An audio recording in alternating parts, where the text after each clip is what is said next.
1.5 speed. Did my taxes today? I'll do them in March at some point. To close my phone.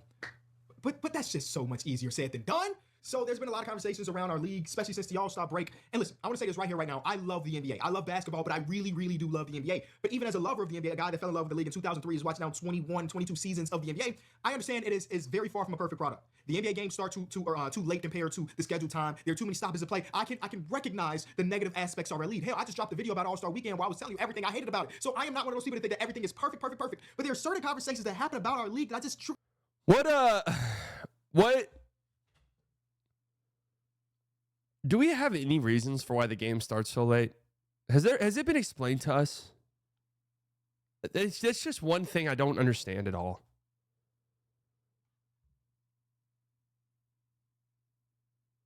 $1.25.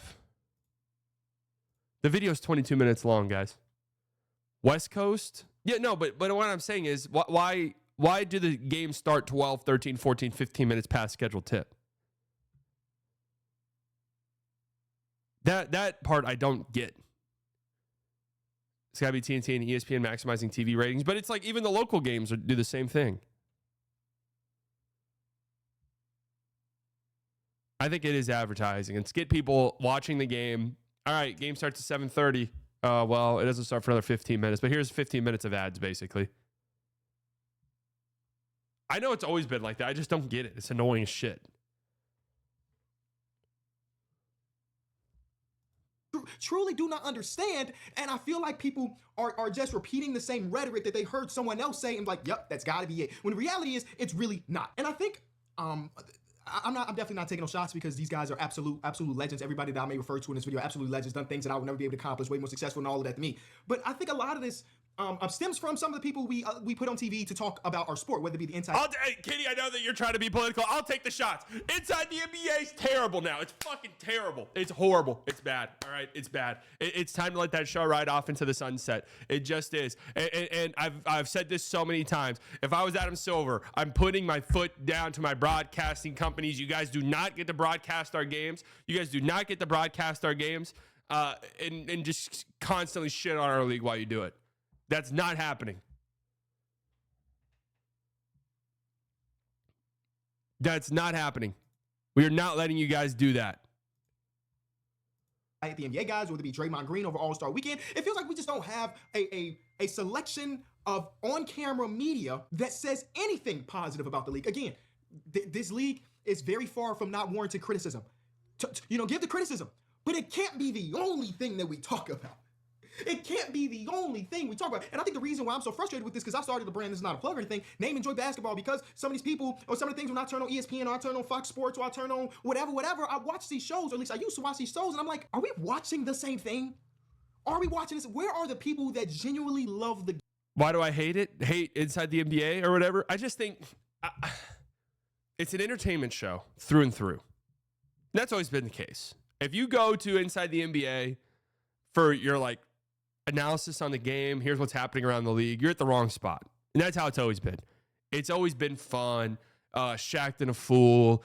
EJ's Nito, stat of the night. That's all been fun. That's always been hilarious. And they are funny. They have great chemistry. I think their chemistry is maybe a little overstated. I do think Shaq is just an interesting side piece in this. But they're hilarious together.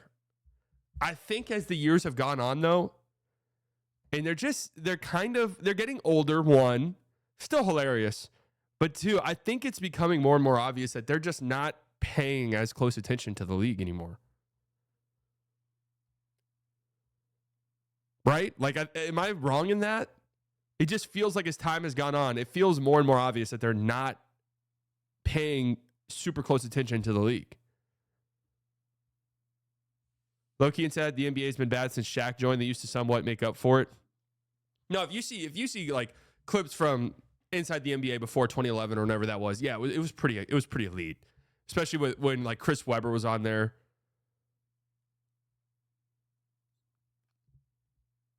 They become Kevin Hart was funny, but now just kind of irritating. Well, I think also too is just how many times can we do the same this league kind of sucks. It was better when we played joke. At a certain point, it just becomes Like, all right, we get it, dude. We understand. Like I saw a clip going around of Kenny Smith talking about Kyrie Irving, and I shit you not. Let me see if I can find it. I shit you not. I did not expect this to go the direction it did. Kenny Smith said, Kyrie Irving doesn't have the best handles ever. We all used to have those handles.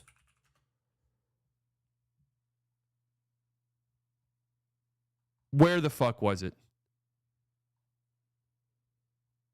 Why is it so hard to search for things on Twitter, man?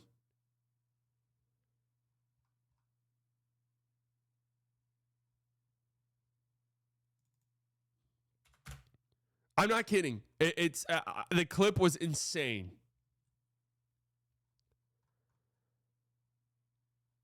But I can't find it right now. But he was on a podcast, and I'm paraphrasing, but he was basically like, yeah, Kyrie and Steph don't have the best handles ever. Everyone used to have those handles in the 90s. We just couldn't do it. You get pulled from the game. That was something he fucking said. And it's like, dude, what are you saying, bro? What are you saying? Like, come on. That sounds ridiculous. Game. This is the only sport of the major sports, the NFL, the MLB, hockey, hell, soccer, that the past players just look down on the current generation. Hell, even some of the current players is looking down on their peers, which just blows my mind. Now, you do got the occasional NBA old head that absolutely respects the game that it is right now. I love listening to Kevin Garnett talk about hoops because he is also critical when necessary, but he'll let you know so-and-so player is an absolute dog. Jason Tatum is an absolute dog, and I don't think that's just because he's a Boston legend. Jason Tatum's an absolute dog. Or I could turn on someone else talk about the Boston Celtics, and he's the softest superstar in the history of basketball. Are we talking about hoops or are we not? That's why I love players like Allen Iverson. Softest superstar in the history of basketball is hilarious. Kyrie's got a great handle for the NBA. He's got the best. But no, he's not the best handle I've seen. It's funny because I watched today's game from Kyrie and Steph, and they was like, oh, that's the best. I was like, that's the stuff we did at home. It really was the way we played when we're home, but we would never do it in a game. Like, everybody had that. The game wasn't ready for it. No, it was like you get pulled out. You get chastised for doing the stuff that guys do today. But everybody had that in their repertoire. Everybody. Like, no, that's not the best handle I've seen, ever. What is the point of, I mean, what is the point of saying shit like this, man? What? Like, maybe I'm wrong. Maybe I'm wrong because I don't follow these other sports as closely. But this would be like, what's a good comparison for this? This would be like Dan Orlovsky going on First Take and being like, man, back when I played, we all could throw like Patrick Mahomes. Like, we all could do what Josh Allen and Lamar Jackson do. We just didn't do it. Like, we all could have done what Lamar Jackson does. But we just didn't do it. You know, that's not how it was back then. Like, I'm trying to imagine, I mean, baseball is pretty bad, too, about this shit, to be fair.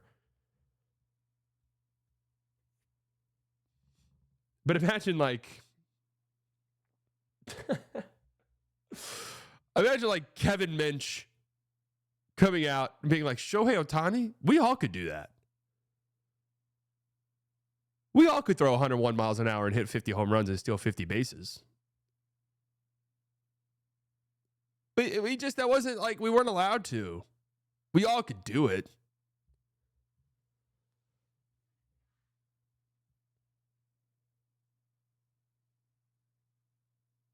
We all used to do the no-look pass to Stafford and Mahomes do. We used to play in the yard and do it. We just weren't doing it in the game. I mean, the baseball purists are slightly worse in my opinion. Oh, baseball is bad with this shit as well. Absolutely. I mean, dude, MLB pulled ESPN's game rights. You know how crazy that is? Allen Iverson's good. There are a few NBA legends who are good about talking about the league currently. I think Vince Carter's really good.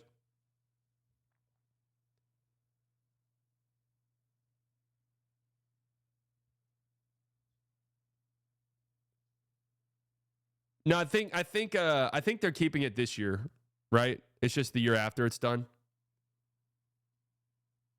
Jamal Crawford is great, yeah.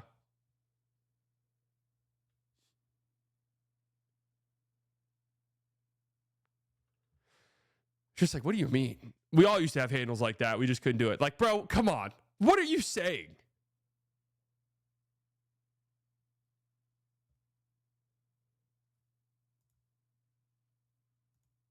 Iverson, who doesn't do a lot of appearances, but every time you put a microphone in front of Allen Iverson, he is giving praises to the younger generation. Luka, Shea, Bron, they played against each other for years, but like they just give all the amount of love, and I love that type of coverage. You can talk all the trash you want about Reggie Miller and the way he covers the game or him as an analyst, but damn it, he loves basketball. And I feel that when I listen to him talk about a game. I feel the same way about like a Jamal Crawford, who hasn't done a ton of broadcast media, but when I watch him cover a Knicks game, he's out there enjoying, like you can tell they have this love for the game and they're not these stuck up, bitter old heads about the new generation. The reality is things evolve. It always has evolved. Every single era of basketball is different than the last. You want to know why that's the case? It's because outside of Allen Iverson, I could be wrong. Has Jamal Crawford done like game stuff? He's like done game stuff for TNT, right? Like live broadcast.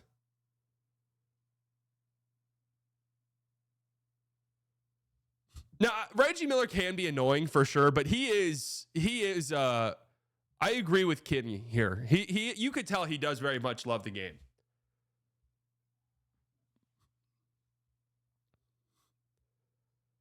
The thing is those guys like do play-by-play color commentary, so they're actually watching the games. I think the big problem is I don't think a lot of these people watch. I'm just being honest. I don't think they watch. I really don't.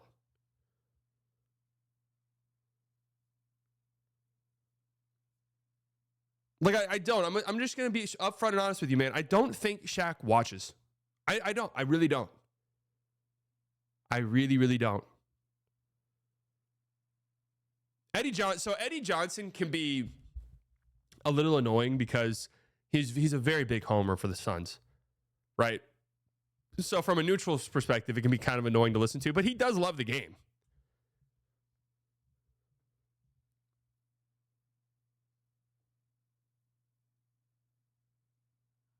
But also, what else was I about to say?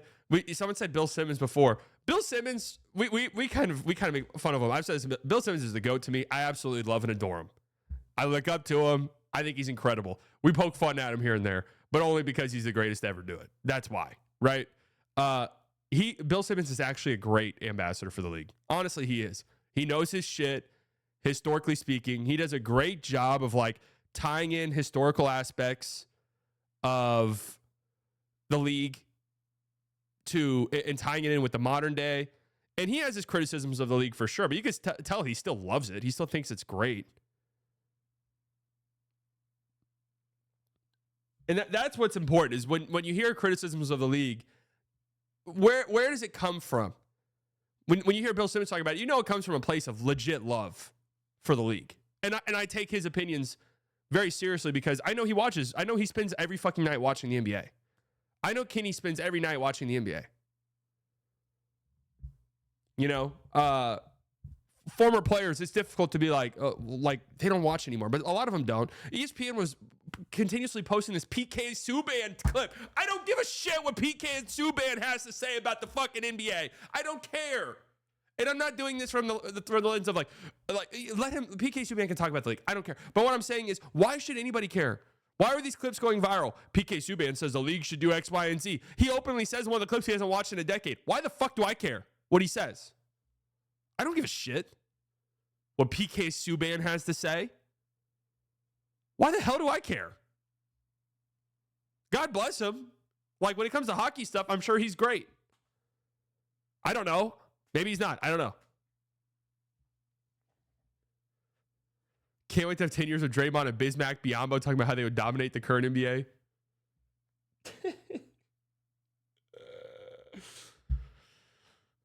I do see the Draymond stuff going bad. Tim Legler's great. Yeah, I mean, the guys who like are doing the games are always good.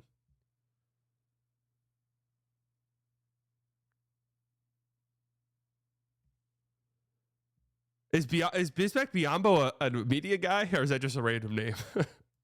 That doesn't make this era any worse than any of the other ones.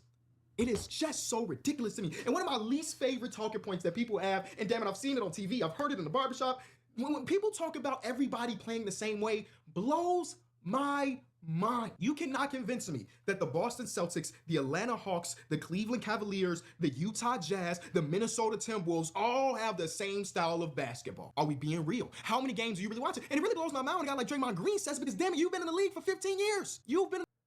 This is the dumbest shit. I agree 100%. I don't understand how anyone thinks this way. It is just, I mean, I get the three-point shooting stuff. Like, yes, every team's attempting more threes. It doesn't mean every team's playing the exact same way. The amount of coverage they are reiterating that three-point shooting and no defense are the big reasons ratings are low tells me they don't watch. Yeah, the no defense thing is just so frustrating to hear be said. It's like, how do you think that? Seriously. You think teams are just not trying from three? You think teams are just like, hey, guys, we're changing our game plan. I was just on Twitter last night, and, oh, there's just one Twitter account. Something Clipper something. God, he fucking annoys the shit out of me. He's a little baby, man. You're acting like a child. You're acting like a child, man. I grew up, I watched basketball in the mid-2000s. That shit was bad. You understand? That was not good. Take your nostalgia glasses off. God, what's that guy's name? Clip or something? Oh, it's so annoying. Every day he's crying about something new. Every day he's crying. And my least favorite thing is when they'll clip like, look at this sequence. NBA's ruined. It'll be like a random ass regular season game. There was that one that was going around where the Lakers missed like 3 threes in a row. It was a 30-point game. The game was over. It was like NBA's ruined. It's like, okay, cool.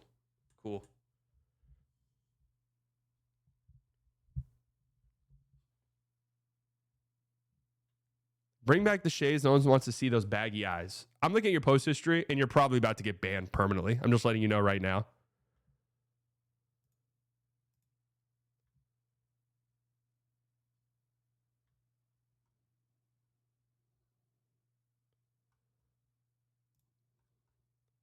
Jacob the Clipper. Yeah, that's who it is.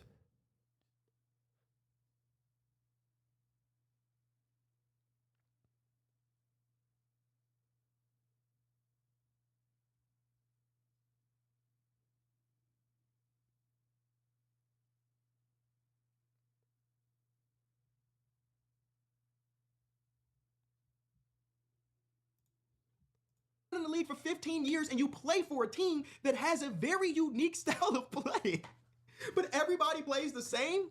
One of the things Draymond Green said over the All-Star break was talk about the homogenization of the NBA, how everybody's running the same play. And of course, he's talking about the pick and roll. The pick and roll has been dominating the league for 20 plus years, basically since the triangle offense kind of died out after Tex Winter and the Chicago Bulls, six championships in 10 years, whatever, 8 years. The triangle offense kind of died, other than when like Phil Jackson was a part of the Knicks, and the pick and roll became king. And then eventually it evolved even more. Well, now the high pick and roll evolved the game, where there was times where it was James Harden or Trae Young or Luka Doncic running high screen and roll. You have two guys in the corner, and that's their style of play. And granted, teams did run that way, but this is a 30-team league. The way Luka plays, the way Trae plays, the way James Harden plays, every team can't play like that. You know why? Because they don't have the fucking dogs of a ball handler that can make that an efficient offense. So when I've been saying this about the Luka ISO hero ball forever. ISO ball can't work. It's like, well, it can't work with a lot of guys. Sure, like yes, the ISO ball with Colin Sexton as your main guy is probably not going to work. Like yes, ISO ball with Paolo Banchero, God bless him, probably is not going to work the same way it'll work for Luka. Same way it'll work for Luka or a prime James Harden.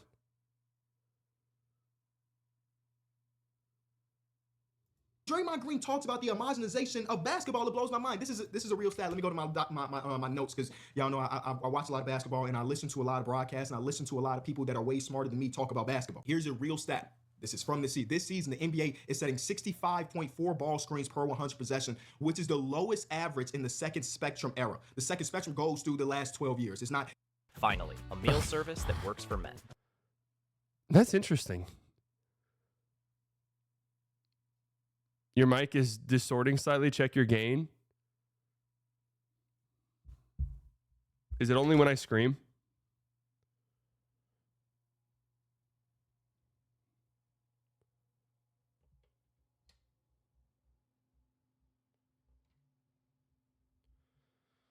Mike is fine.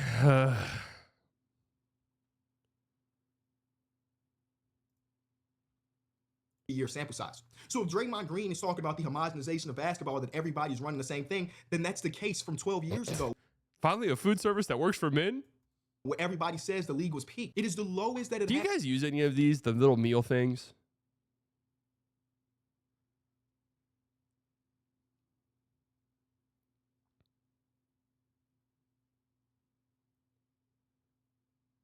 Factor. I have a buddy who had one once, and somebody stole his package, so he was without food for a week. I could kind of see it make sense. And if you guys don't mind me invading your personal space, is it like, is it for one?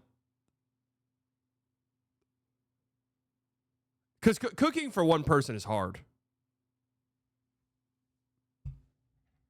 It is. It's hard. It's hard to get like the portions. It's hard to get. Luca stole the package.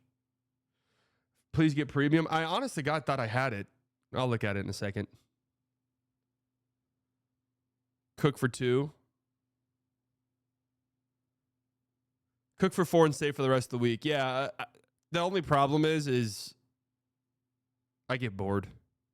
Has been in 12 years. And I feel that when I watch these games. I enjoy cooking. I think I'm pretty good at cooking, so therefore I like doing it myself. I feel it. I'm watching 4 to 5 games a night, and I'm always seeing something different.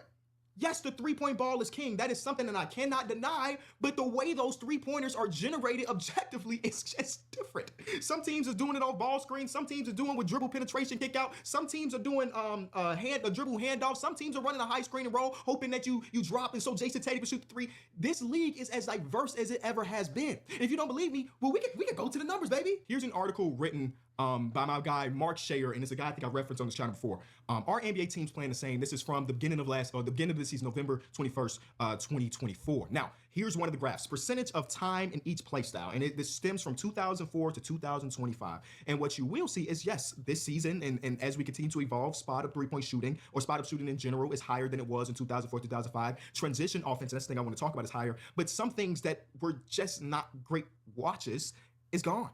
I'm sorry. I listen. Michael Olowokandi getting a post touch is something I don't want to see in 2024. I'm not gonna lie. I do like the post. I do like the post game. I'm gonna be honest with you.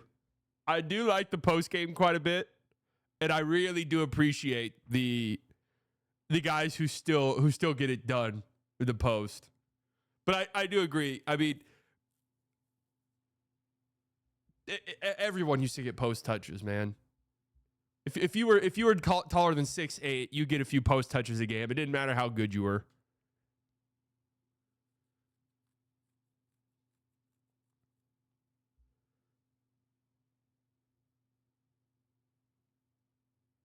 It doesn't matter. Do you want me to share my YouTube Premium so you have no more ads? No, I have YouTube Premium. It must be on a different account. Remember how frustrating it was when we force-fed KP post touches game after game? Yeah, I mean, what makes it even more frustrating is KP, in theory, should be good at posting up and is good at posting up, except when he was on the Mavs.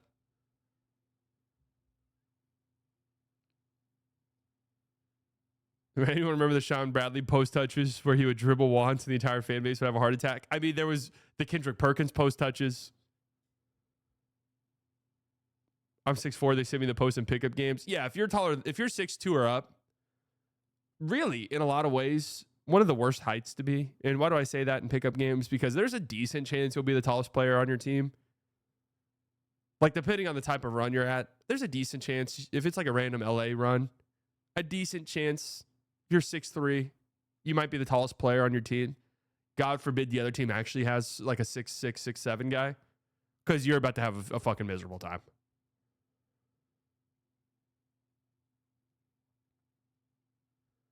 Post scoring can create the highest value shot if you have a good team. Kick out threes are the best threes. They draw fouls. Shots around the rim are efficient. Yeah, I mean, I love an efficient post up guy.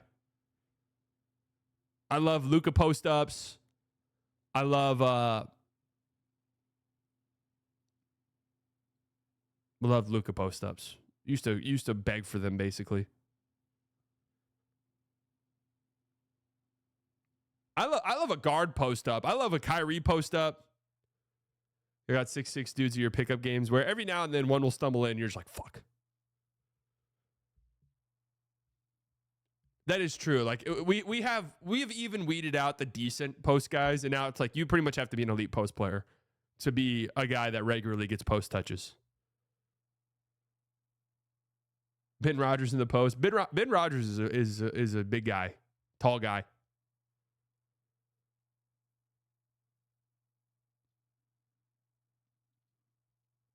It depends on your run though. Like I've played with like 6'9" dudes before who like just refuse to go inside the paint or inside the 3-point line. Because one, they don't want to, and two, it's just who's that fun for?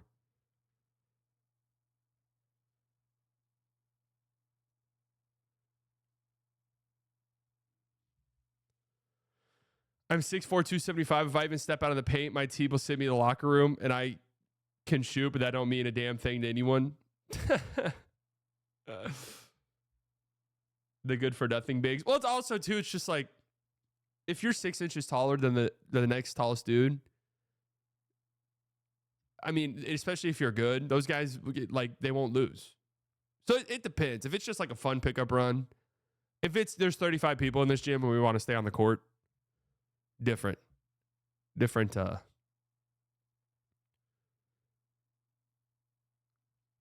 My little brother 6'8" is actually pretty frustrating watching him sometimes in high school because he almost exclusively played around the perimeter.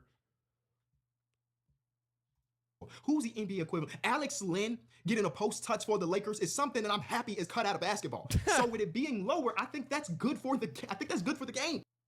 This is an interesting graphic. It's interesting that ISOs are so down. I mean, that makes sense.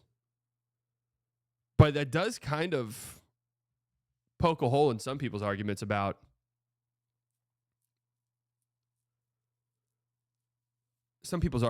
the game. Pick and roll's higher.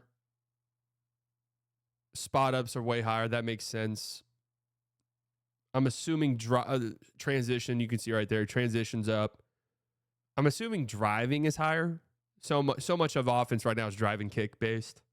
And one of the things that we need to recognize here is this transition, because this transition frequency being higher now than it was in 2014 and 2004 is one of the reasons why we do get so many spot up 3-point shots. The game is faster and defenses have to react faster, which means that if I'm getting back on defense, it's impossible to cover everything. And because of that, I may give up an open three. That's the full thing. When you talk about teams playing the same, what is this? What is this? Damn. Where do you find these stats? The Celtics ISO more than anyone. Oh, you can find these on NBA.com. That's right.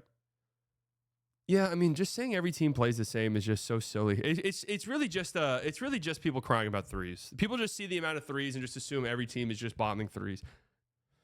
But it is just like I don't know how you can watch the Boston Celtics and I'm trying to think of another good team because of course I could say the Boston Celtics and the fucking Raptors. Very different styles. But the Boston Celtics and the Warriors.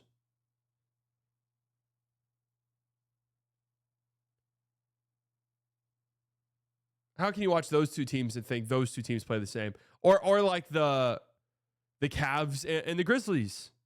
Look how little the Grizzlies run pick and roll. That is crazy, man. That is absolutely insane. Or like this right here, the Jazz who do run a ton of they run Lowry off a ton of screens. The Warriors obviously run a ton of guys off of screens, but then, look at the rest of the league.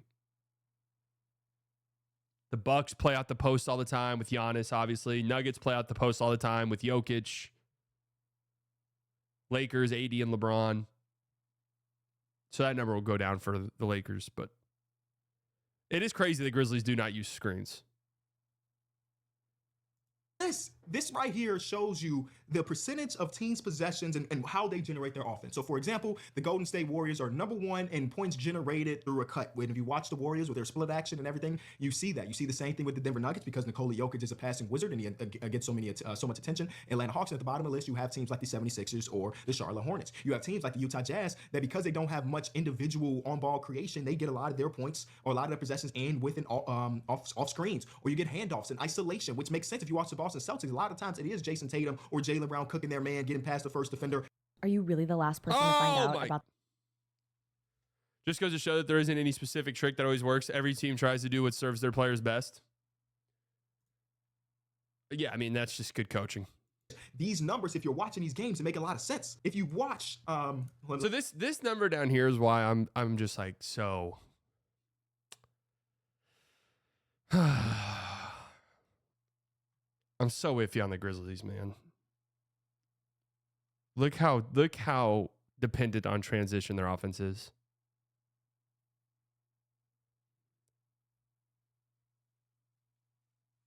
Look how dependent on transition points their offense is. Man, that just doesn't translate very well usually. Now, last night, that was a nice win against the Suns. Ja Morant popped off. If they could get that level of Ja, that around top 10 player in the league that we've seen at times throughout his career, you get that type of Ja, this Grizzlies team absolutely can compete with anyone. I mean, they're the fucking 2 seed. Like, this sounds stupid to say, but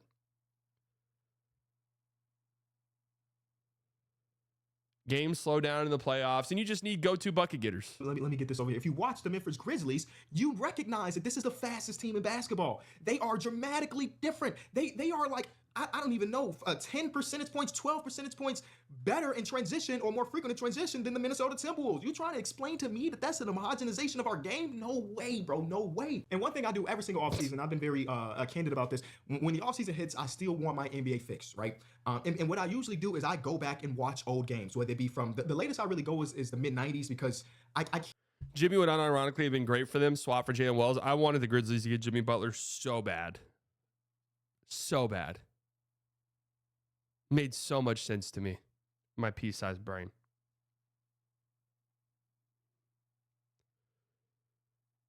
Made so much sense for me.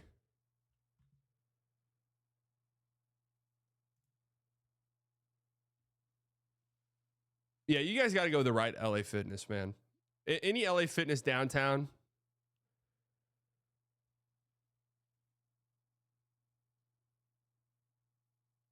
They slow down with Edie in the game, and their plus minus those minutes is really good. So in the playoffs, assuming they'll let Edie play more, he isn't gas and foul trouble, I think they will be fine. But then I have my worries about Edie defensively in a playoff setting. It's gonna be interesting to see how it plays out. I know they've been starting to shorten their rotation quite a bit, which is interesting. That was kind of a thing for them, was that their rotation is just they ran a 12-person rotation. That's not how it. It's not how it works. can't do 6 pixels and try, is that Julius Erving? I can't do that. So I go mid-90s and I just watch random NBA games. And luckily for me, a lot of NBA games are just on YouTube, full stop. You can watch the full game. You can watch the full series between the Denver Nuggets and the Dallas Mavericks from 2009. I've done that. It's just all on YouTube. And if you want to go more recent, the last like 10 to 15 years are just. What's that? What's the 2 seed? Is there a way to watch 90s and early 2000s games? There's a lot on YouTube. There's a lot on YouTube for free. Especially in the if you have access to NBA Network, in the offseason, they play throwback games all the time. And I'll watch those. I stand by something I've said before. A lot of our nostalgia about old games, a lot of the aura that comes from old games, and I stand by this. It's going to sound crazy, but I believe this to be true, is the camera quality and the microphone quality. I just think there's something about it. You know, the games being like, the cameras looking like your eyeballs now, the audio being as good as it is, it kind of takes away something that the sort of lower quality video and the more distorted sounding audio, because the audio quality wasn't as good. There's something about that just added a little extra aura to the games. Like the crowd pops sound different because it would just fuck up the mic, right? The crowd pops sound different. The camera flashes. Everything makes it look cooler, right? I think that actually has something to do with it. It sounds stupid, but I think it has something to do with it. It feels different. Yeah, the NBA app has old games you can watch for free as well. I look forward to having courtside VR becoming affordable. I think that's going to make watching games so enjoyable. So I have a VR headset that I have not touched in months and months. Fucking huge waste of money. What was I doing when I purchased that?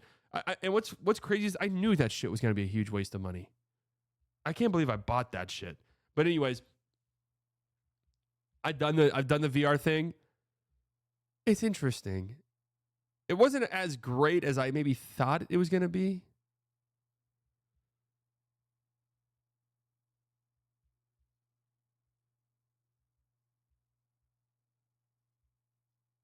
But it was cool, though. It was cool. On NBA League Pass. So like I can get a bunch of different eras of basketball and I watch all of those eras of basketball. And guess what? I enjoy them all. I'm not one of those people that's going to compare the way the 90s played to the 2000s because I recognize the evolution is very important every single sport that we play. I'm not a huge football guy. I watch football. I care about the NFL, but I would definitely never create a YouTube channel about the NFL because I'm not that locked in. And I tend to like to at least know a little. I think I'm going to start that. I'm going to start an NFL channel. And here's going to be my gimmick. I'm not going to watch. It's going to be my gimmick. I'm going to make an NFL channel. I'm not going to watch any of the games. And I'm going to do a post-week recap where I'm just going to talk like I watched. So this is how it's going to be. And I'm going to talk like in coach speak. So I'm gonna not watch the games, and then I'll show up on Monday and be like, yeah, that the Bengals yesterday, they were running so much cover 2, and the Bills just couldn't figure it out. The Bills just had so much. All of their routes were flats. I don't know anything. I don't have any like NFL coach speak at all. It's crazy because I played quarterback. When you play quarterback in middle school, they don't fucking teach you these things. You run two. We had two passing plays.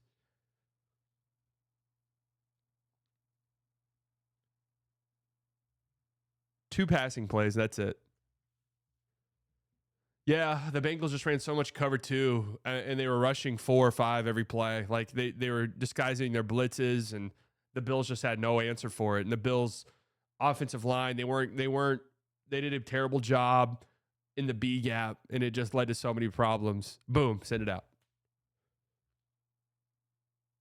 One team, yeah, they didn't want it. They didn't want it as much. Slightly Mahomes, no. My 2 years playing quarterback as a starting quarterback for our B team, I didn't throw a single touchdown pass. We didn't win a single game either.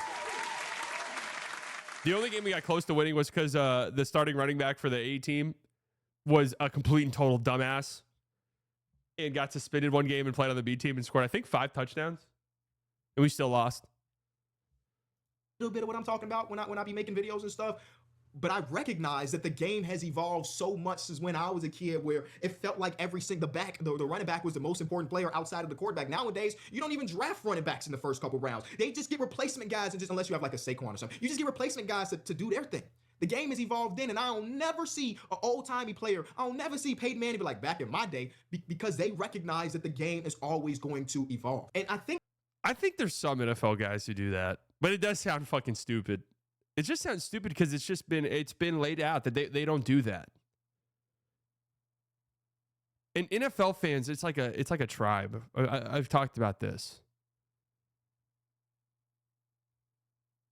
NFL fans, it's like, don't you dare say something's wrong about our sport. It's so ingrained into culture that it almost feels like if you shit on football, if you shit on the NFL, you're like, in a way, shitting on the United States of America. Like that's how some people view it. Like, if you're shitting on the NFL and saying it sucks, you're basically in a roundabout way saying the United States sucks.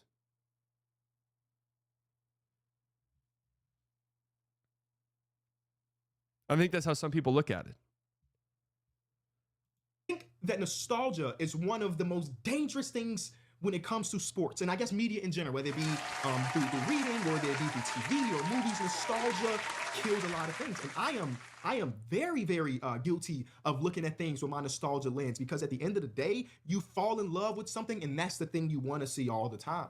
2003 was like the dead era of basketball. That's right when Bron was coming in. This is post Michael Jordan. Things were not good for the NBA, but when I became a fan, that's what I loved, right? Because people are very nostalgic about their eras of basketball, they use that as a way to say the league is not the same, basketball is not the same, and they need to get back to this. People that say that the league has lost creativity, I swear to you, I question if they actually watched the game when they said they. This is what it is. This is the real truth, and this is one of the things I came to my conclusion when I did the why are NBA viewership ratings down video, and I asked a bunch of people, and people hated this answer. People got mad at me.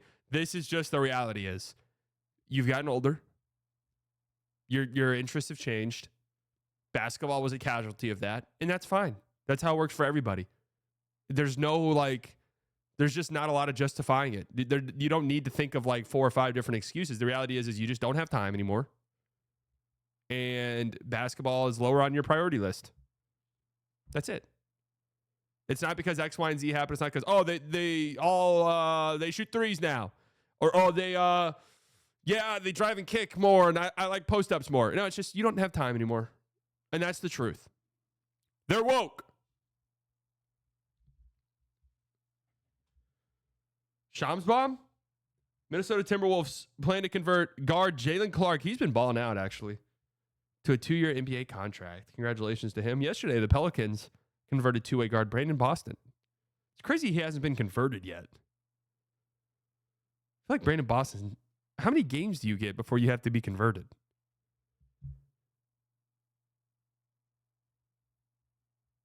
Channing Frye had this same take, and Stephen A. Smith completely didn't understand the take, the nostalgia take.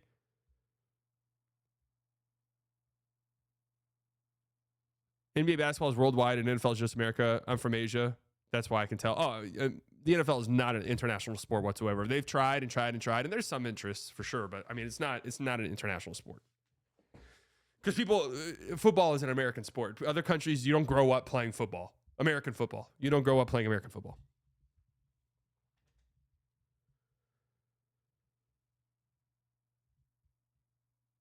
LeBron and Lucas smoked Kyrie in a bunch of G Leaguers. Yeah. Well, I agree with this, though. A lot of people just don't have the time anymore.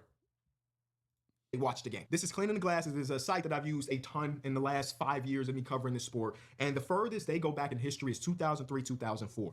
You can look at the league average. This is offensive shooting efficiency, frequency. My goodness. In 2003, 2004, 31% of field goal attempts happened at the rim. Then you get the mid-range, where half of the shots attempted this season, almost 100,000 shots attempted, is when I'm going to skip through this part. Yeah. Here in Spain, there's only very few NBA fans. Yeah, Spain. You got Real Madrid. I mean, it's like one of the biggest basketball clubs outside the NBA in the world, right? Cut it out, man. Cut it out, bro. The NBA has evolved to the point where the random role players no longer going on pin down long mid-range twos, but instead those being replaced with threes. It's the same type of shot, just 6 feet deeper. And that's the reason the league is bad, because now guys on the same level of Keith McLeod can't take long mid-ranges. That blows my mind, because the greatest players. All right. What is, I agree with Kenny 100% here. Is the rest of the video just, oh, wait, we got Dirk? We got a Dirk mention? Melo dropped 31 and 8. Battle of two NBA legends. Hey! And you remember defenses being better back then. And I think one of the realities of the defenses being better is because the offenses look so. So do you guys get what I'm talking about? I want you guys to look at it. This might be my nostalgia kicking in here. And you guys tell me if I'm wrong. There's just there's just a way that the game looks here that feels different. I mean, just the score bug looks better. The playoff logo on the court. There's just something about it. So slow and so stagnant. Let's see. This is considered semi-transition. There's just something about it that I think it feels like there's more weight to it in a weird way. But that also could be my nostalgia. Yeah, that absolutely could be my nostalgia for sure. Because I mean, this is when I fucking 2009. Yeah, this is when the Kenyon Martin Mark Cuban thing happened. I very much remember I was at Dave and Buster's when this game was happening. I want to get a possession where they're okay. Has a poor representation of this era of basketball. Again, I love this era as well. But look at the spacing on these teams. Objectively, it is easier to guard well when this is what the spacing looks like, right? And now, as we talk about the league being stretched further from the rim, there's a lot more open space for creators. So the defense is going to suffer from that. It just is. Now, this possession is funny. Eric Dampier sets a screen. He gets tripped. Lob situation didn't end up in a lob. If I'm not mistaken, this is the game that Eric Dampier got boomed on too by oh my God, who do you? I just too one other thing, and this is my nostalgia brain kicking in as well. I mean, look how cool the Nuggets jerseys were. They're like jerseys have, I don't know what it is. Why have they made jerseys so simplistic? I don't really get it.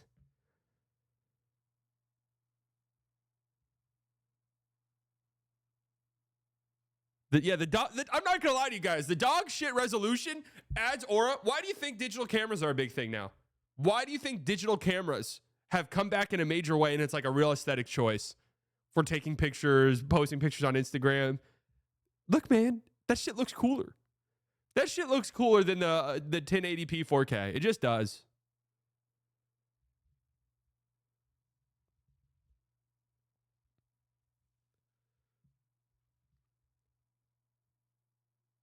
Everyone used to wear headbands. You get dunked on by. Oh, man, this is making me feel something. Like just seeing Dirk, Jet. I mean, this is what we grew up watching, man. That's definitely the nostalgia. Nike has to pump out new jersey designs every year because all they care about is money. Back in the day, teams had like 3 jerseys for multiple years, sometimes decades. I don't mind them doing city edition jerseys every year. I really don't mind that part. It's just why can't the go-to jerseys not be a little bit more interesting? Why can't you lean into your different color schemes? Like, why does everything have to be white and then maybe like a navy or white and like, you know, whatever basic ass color we can get in there?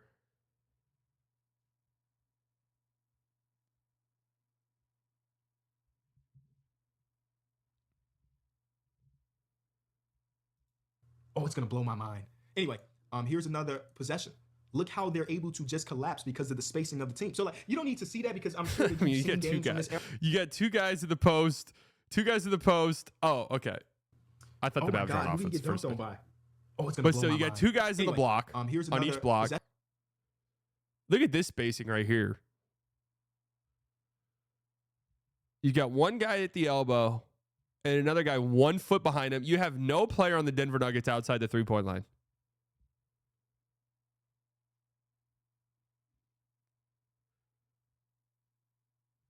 I saw with the Lakers jerseys too. People are upset that when did they make the highlighter yellow change instead of gold?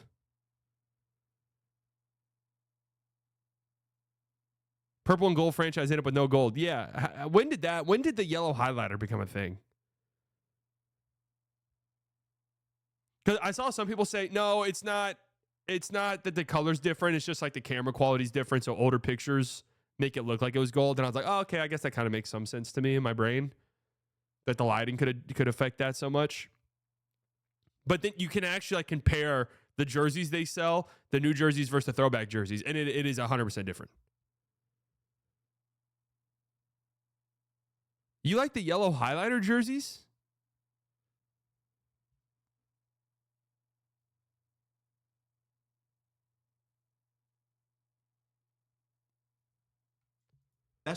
Look how they're able to just collapse because of the spacing of the team. So like, you don't need to see not that having a I'm single sure guy outside the 3-point line is fucking hilarious in this era. So yes, the defense was more intense because the offense wasn't as I don't know the word I'm looking for, advanced. The offenses just weren't as advanced, and so the defense they were okay with just being this way. One thing you're gonna recognize from this era is that some of the bad defenders across basketball very rarely got picked on in the same way that we see it today. I just watched the game, the Charlotte Hornets versus the Lakers, where LaMelo Ball, Miles Bridges, Dennett, Nick Smith Jr. were going at Luka head. They would not be able to do that if this was 2009 and the spacing was that way because you had. This is like when you're friends with somebody and they ask, hey, what color eyes does this person have? And you have to really think about it. Do the Magic currently have pinstripes? I literally can't. I don't know. I'm thinking about it.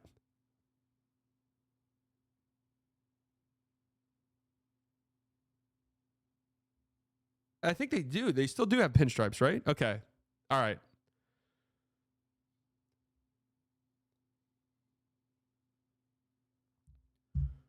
That's like one of those things where it's like, does my friend have facial hair? Had help on both sides. Nowadays, that help does not exist because LaMelo Ball can spread out to Miles Bridges, or Miles Bridges can spread out to LaMelo Ball. And you would just say, hey, we think that our back-end defense, whether it be Alex Lynn or whether it be Jackson Hayes, will be enough to deter my guy from the rim. We're okay with that being the shot versus it being a kick-out three for another person. Now, I'm recording this video while this game is going on, and trust me, I'm going to go back. Remember when the Wizards actually had, I agree with Kenny's, I'll get to his end point. I agree with all this. The start of that sunshine double. Tennis ad. Shout out to Challengers. Great movie. First level of talent we've ever seen. The highest level of talent we've ever seen. And just the best hoops, man.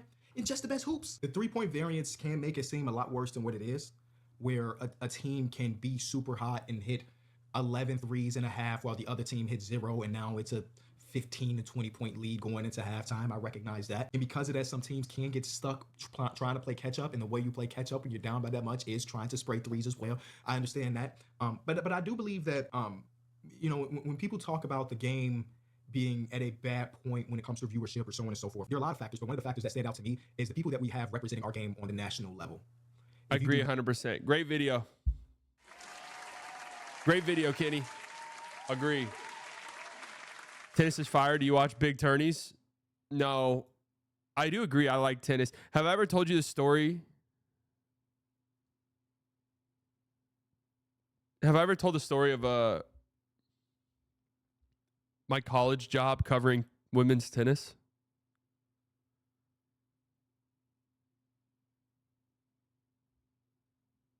I did grow an appreciation for the sport.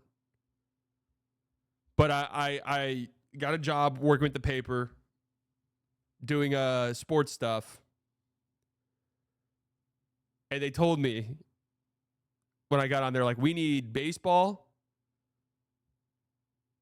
We need baseball and we need basketball. And I was like, fuck yeah, let's go. I got hired. I was like, let's go, man. Go to my first meeting, and cringy and embarrassing looking back on it now. But I get with my little sports team, and I'm like, so when do I when do I go to the like baseball practices or basketball practices games? Like, do I need a press pass? And they go, one guy goes, I cover the baseball team. I was like, oh. Another guy goes, yeah, I usually do the basketball team. And I was like, oh. And then they're like, yeah, so we need a women's tennis reporter. Is that cool with you? Can you do that?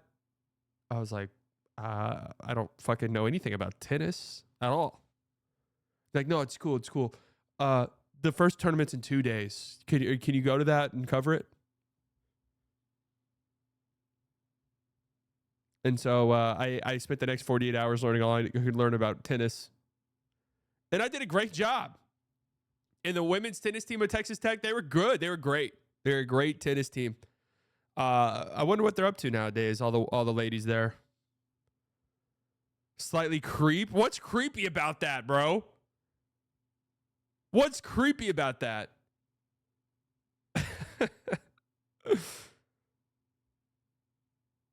No, I did do the best I could. I interviewed a few of the players. They did. They liked it. They were cool. They were cool. I did a really good story about one of them who came from London. But then by the end of the year, I was doing baseball and basketball because I was so good. I was so good at my job. They offered to pay. I was graduating, but they offered to pay for my college if I stayed on and became like the lead editor.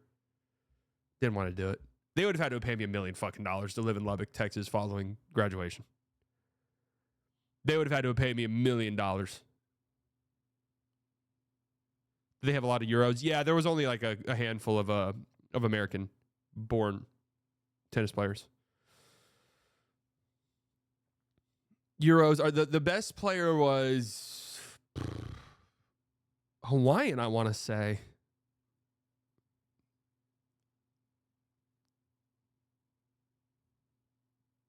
I could be wrong there, but I'm pretty sure. Had a Spaniard, I believe. Had a Brit. I believe an Italian.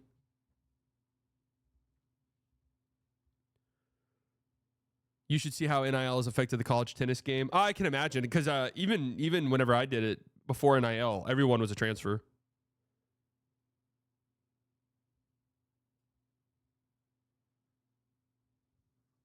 Everyone was a transfer. What did you study at A&M? I did not go to A&M. Tech. Started out journalism, wanted to be a journalist. A journalism professor pulled me aside one day and said, "What are you wanting to do exactly?" And I was like, "Sports journalism." And he was like, "Change your major." He was straight up just like, "Change your major right now. Do not get a journalism degree." And I was like, "Oh," he was like, "Yeah, you don't need one." I was like, "Okay." So I changed it to just the fucking basic comm studies. Shitty degree to get, but it ended up not mattering whatsoever.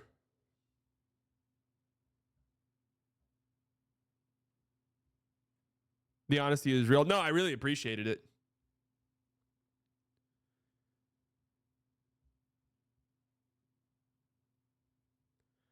Gabriella Talib, yes, she was there. She was a dog.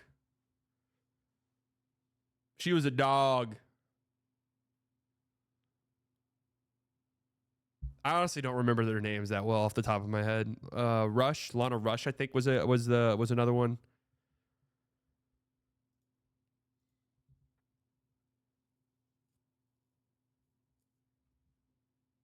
But anyways, I agree with everything Kenny said. It's something I've been saying forever. If I were Adam Silver, one of the first things I'm doing is I'm putting my fucking foot down.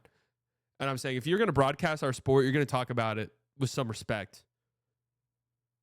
You're going to treat this shit seriously. You're not going to put Kevin Hart on the All-Star Game commentary team shitting on the players in the game as it's happening. That's just not going to happen. If you want to broadcast our games, that's not happening.